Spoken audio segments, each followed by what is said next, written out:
said last week that we will hit the debt ceiling again near the end of the year.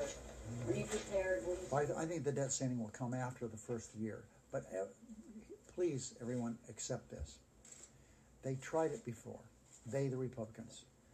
They tried it before. We're going to shut down the government, and we're not going to raise the debt ceiling. If they want to go through that again, fine. But we're not going to be held subject to something that was done as a matter of fact in all previous administrations. Will you support raising it by another $2.4 trillion? If it has to be raised, we'll raise it. Let's start with President Obama. Here's White House spokesman Jay Carney this afternoon. We cannot play chicken with the economy in this way. It's just too darn risky. It is not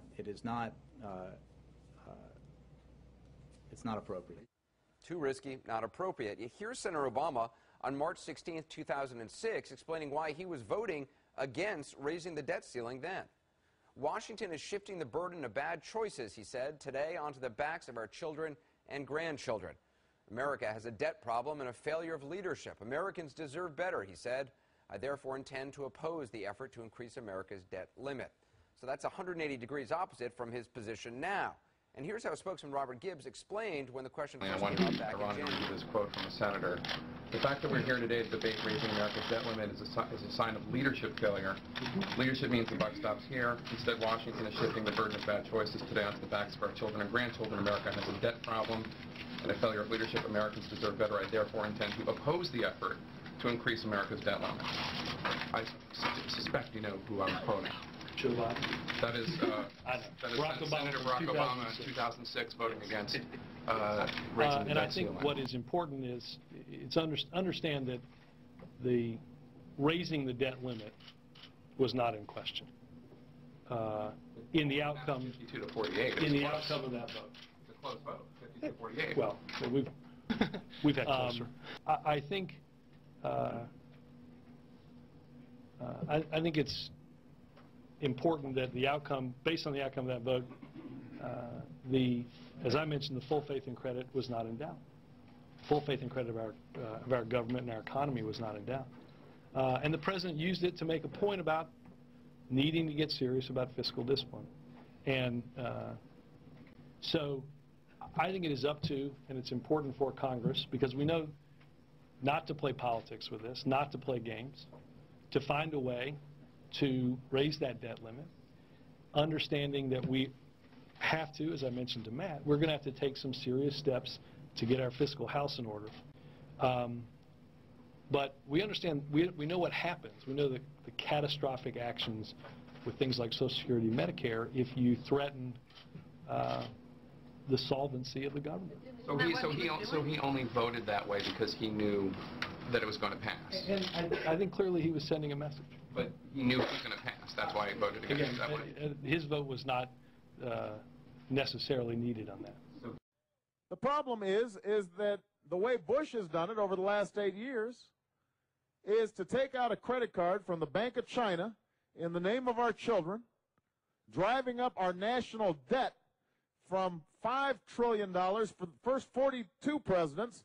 Number 43 added $4 trillion by his lonesome, so that we now have over $9 trillion of debt that we are going to have to pay back. $30,000 for every man, woman, and child. That's irresponsible. It's unpatriotic. If my Republican friends believe that increasing our debt by almost $800 billion today and more than $3 trillion over the last 5 years is the right thing to do, they should be upfront about it. They should explain why they think that more debt is good for our economy. How can the Republican majority in this Congress explain to their constituents that trillions of dollars of new debt is good for our economy? How can they explain that they think it's fair to force our children, our grandchildren, our great-grandchildren to finance this debt through higher taxes? That's what it'll have to be. Why is it right to increase our nation's dependence on foreign creditors? They should explain this. Maybe they can convince the public they're right. I doubt it. because most Americans know that increasing debt is the last thing we should be doing.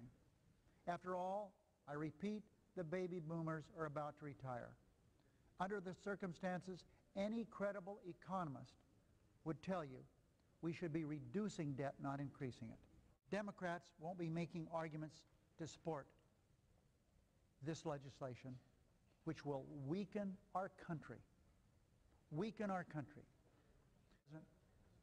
We're being asked to do what shouldn't be asked of us, to increase the debt to almost $9 trillion. I hope everyone walking down to these desks today will understand what they're doing to our country. On this side of the aisle, we know. Thank you, Madam President. Cover me when I run. Cover me through the fire. Something knocked me out the trees. Now I'm on my knees. Cover me.